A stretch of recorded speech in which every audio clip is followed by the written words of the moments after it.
Do you want to be recognized as the leader in your industry like you are? Well, if you do, you've got to be doing this. Hey movers,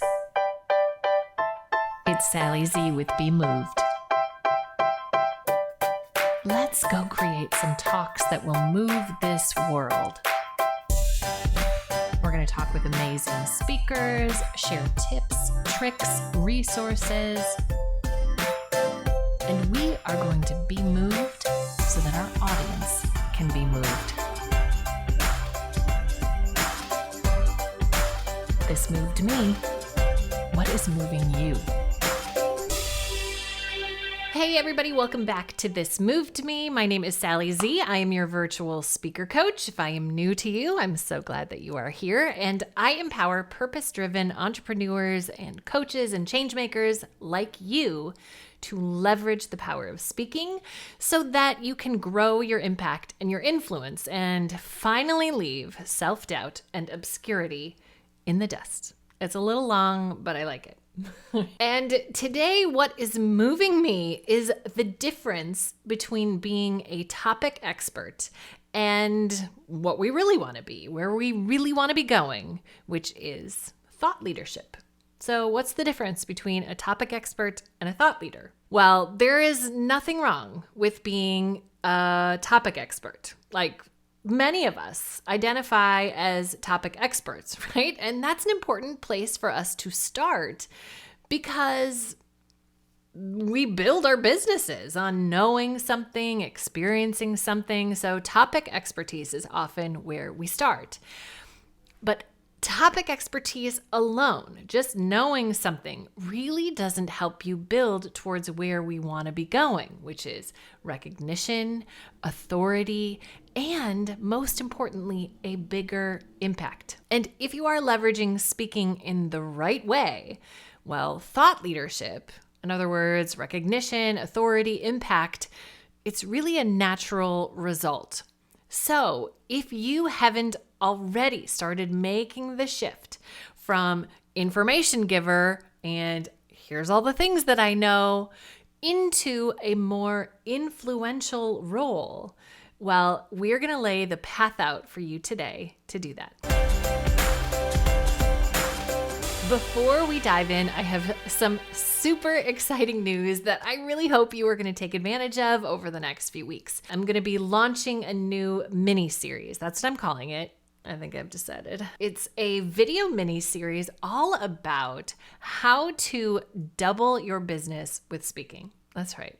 How to leverage speaking to double your business. That's what I'm calling it. I'm working on the title. How to leverage speaking to double your business. There it is.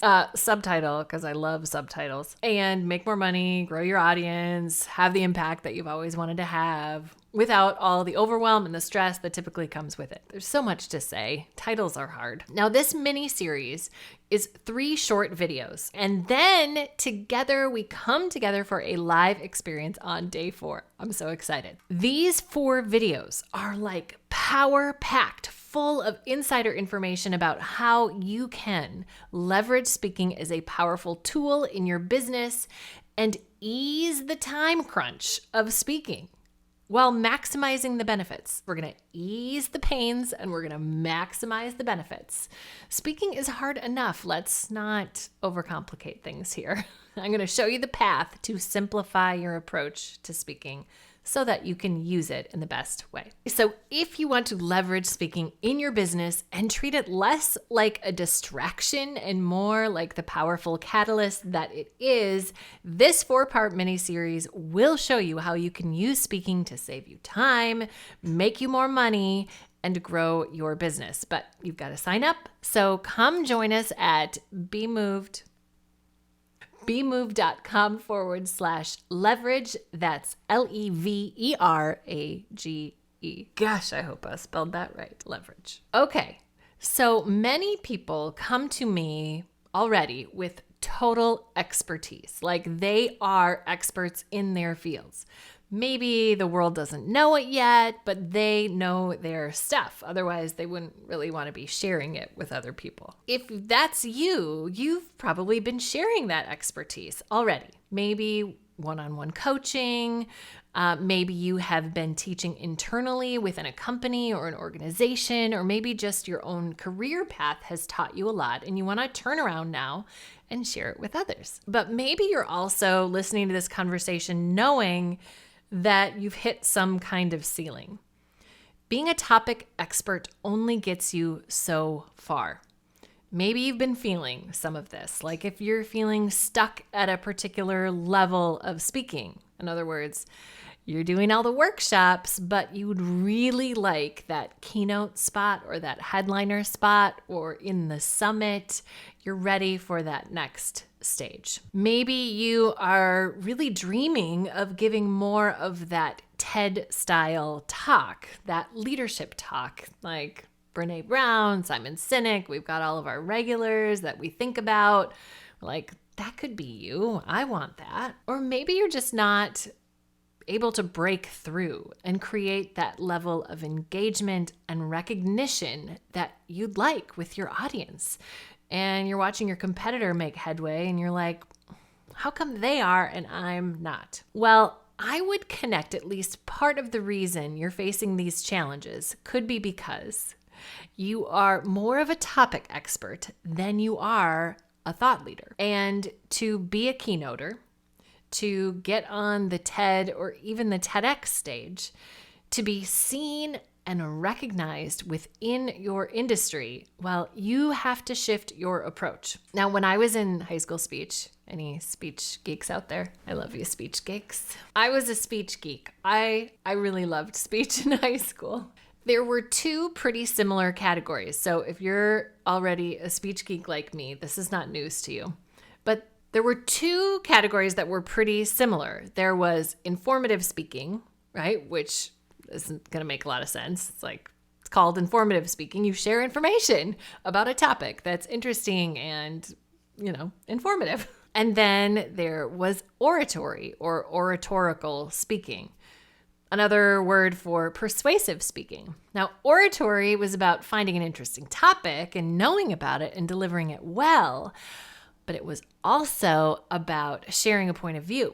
It was about stories. It was about opinion. And it was about changing people's minds or persuading people. It wasn't just about the topic. It was about the speaker's take on that topic. They had to have a take on the topic. Now, one of those categories was seen as the elite category, the Cadillac category of speech, the big stage event at the tournaments. It was the one that had the huge crowds and the one that everybody was working towards, and that was oratory. Now, I should probably point out that oratory is my category, and can I brag? I feel uncomfortable with bragging, but I have to because it'd be weird if I didn't. I did win the national championship of original oratory. It was forever ago. I can't even say the year because it was so long ago.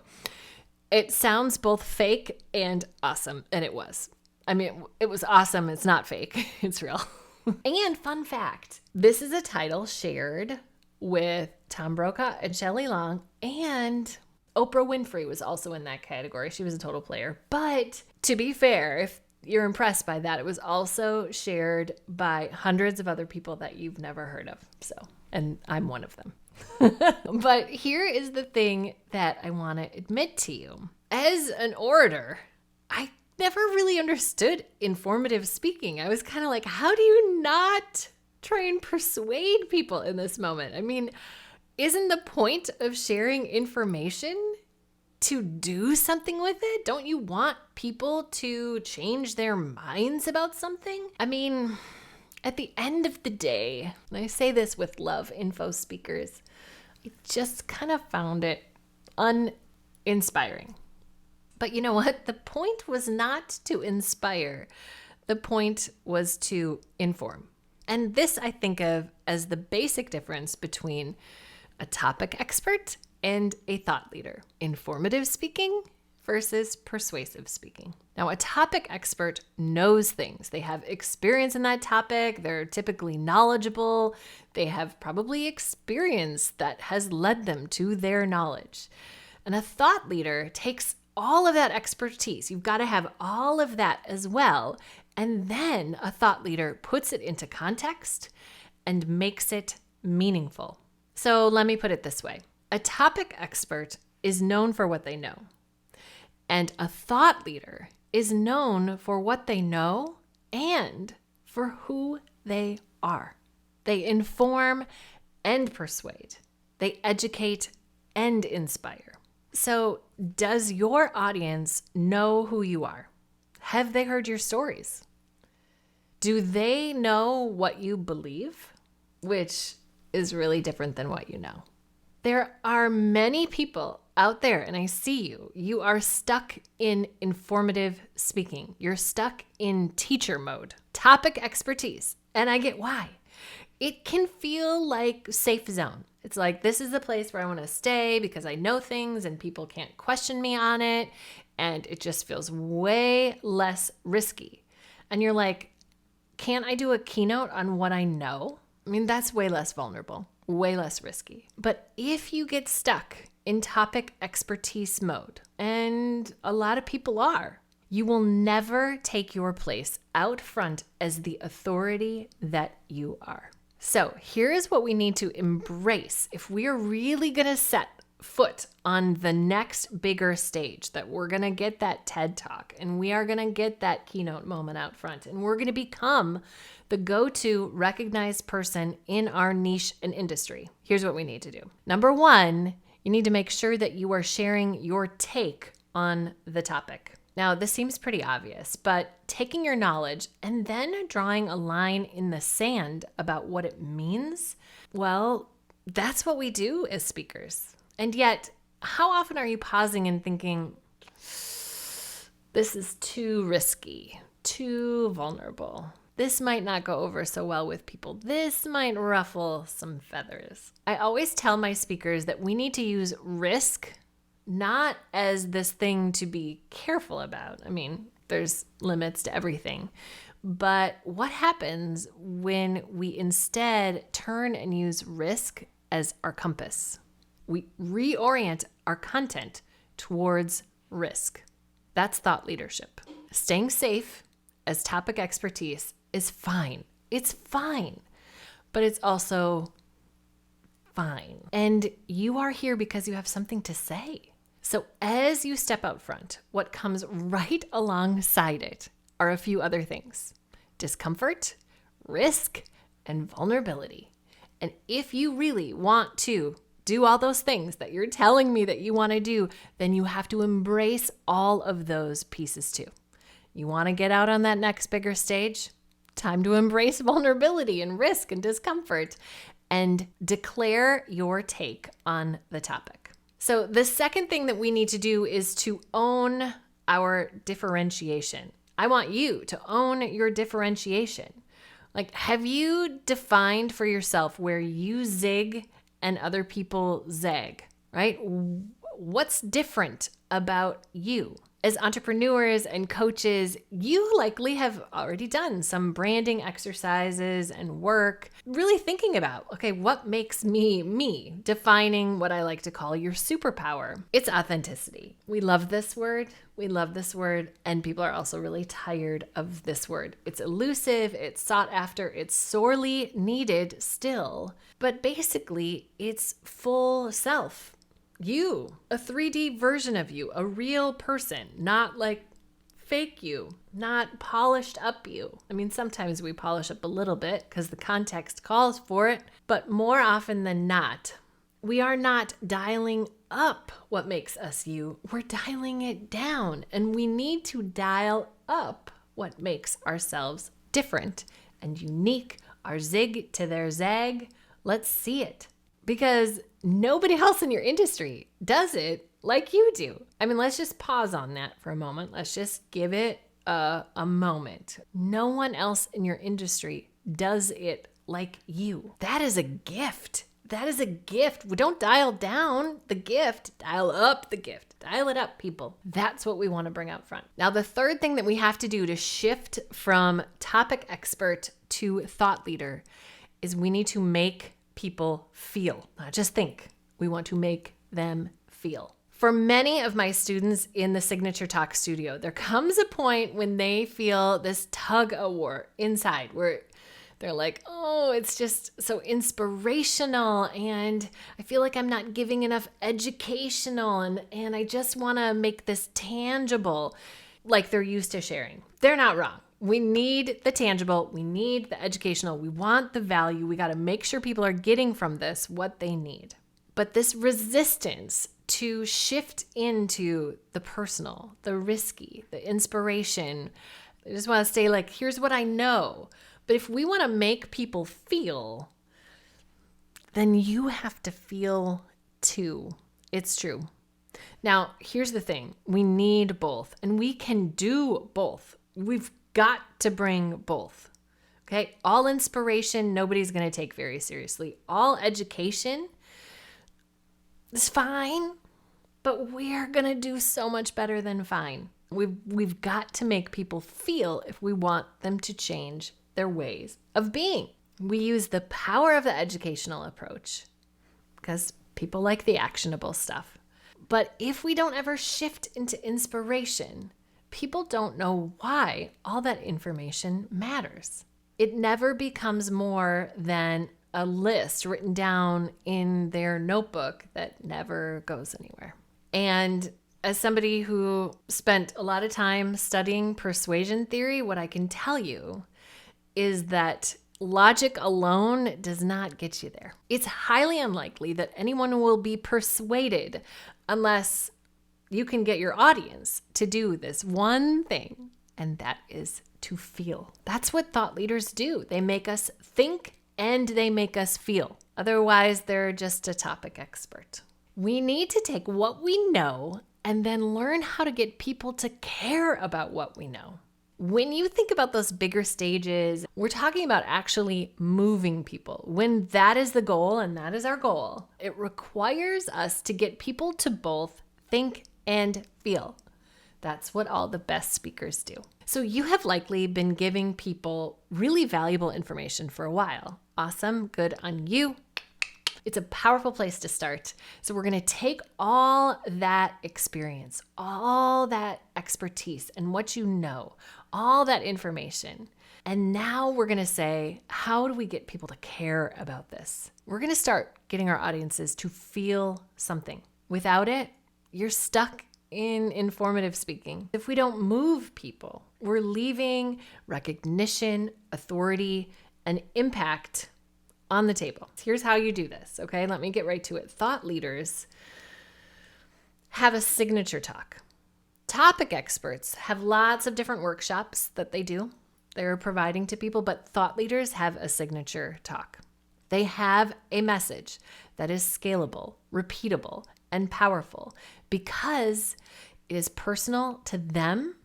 It shares a take on a topic. It is authentic, and it represents what makes you you. It shares what you know and then helps your audience care about what it is that you know. It makes them feel and makes them think. Now, in a few weeks, we are opening the door to the Signature Talk studio so that you can bring thought leadership more out front. We can take you from topic expert into thought leadership so that you can get on the bigger stages. You can make that TED Talk dream a reality, and you can grow your recognition, your impact, and your influence. Signature talks are pretty powerful. And to show you how you can really leverage speaking in your business and step out front as a thought leader, not just a topic expert, let's start with this, okay? Come join us for this video mini series where I show you how to use this powerful tool in your business without all the overwhelm and the stress that typically comes with it. No, thank you. We don't need that. So that you can double your business in 2021. All right. So join us over at bmove.com/leverage. That is bmove.com/LEVERAG. Leverage. All right, that's it for me, my friends. This moved me this week. What is moving you? Next week, we've got a really fun episode all about how we can save time and avoid stress. Sounds like a dream. All right, I'll see you there.